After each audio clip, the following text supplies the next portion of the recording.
Did anyone else get asked out as a joke growing up? I really hope this is a relatable get rid of me, or else this is just embarrassing and humbling. But growing up, and I'm not even gonna lie, I was an ugly girl. Okay, I wasn't like repulsing, but I was not a cutie patootie. I had buck teeth that would extrude out of my mouth. My teeth are still one of my biggest insecurities, even though I got braces. And I had these big glasses. Obviously, I got contacts, I got braces, I got better at makeup, all that stuff now. But back then, I got no resources to cover this all up. So I was low-key chopped growing up. And I feel like this made me a huge target for guys. They'd be like, you should go ask Bella Lou out. That'd be so funny. Funny to who? To you? If you can't pull girls in your own lane, just say it. They would always be like, my friend over there wants your number. We should go out sometime.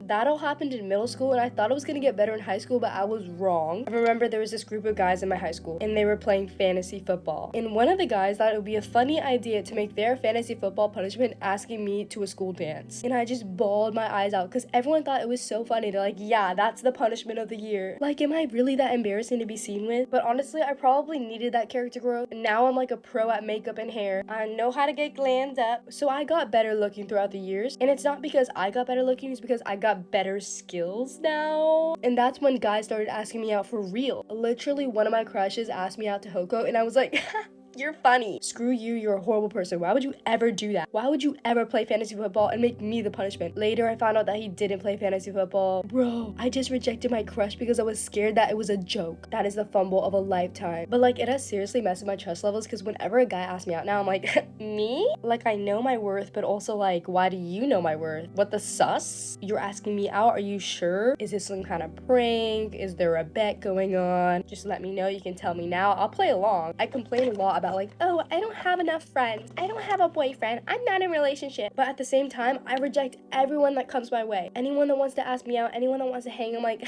you're funny. But then they're being for real, and I'm like, wait, you're not being for real. And they're like, yes, I'm being for real. And I'm like, no, you're not. And eventually they'll get fed up and be like, all right, bye. Hashtag self-sabotaging. And I guess it's my fault, but at the same time, like, can you blame me? If 10 guys ask you out as a joke, do you think the 11th guy is serious? It's just tough. Like, I kind of enjoy being on my own. Actually, that's such a lie. I hate being on my own. I'm a huge extroverted person, but at the same time, sometimes it's more peaceful to be alone, which sounds like really emo and depressing, but I hope you get the memo. It's just hard. People are scary. When I put my full trust in other people and then they hurt me, oh, my life is over. I tweak out about it for like 4 months. If I never get with them, they can never leave me. That's literally what my mind says every single day, which is foul, and I need to work on that mindset. But in conclusion, just because you've been treated a certain way in the past doesn't mean that people will treat you like that in the future. And I know that's a complicated topic and kind of hypocritical of me to say. They could be playing a joke on you, or you could meet the most amazing, awesome friend or boyfriend ever. The risk is kind of worth the reward. But seriously, the whole world isn't out to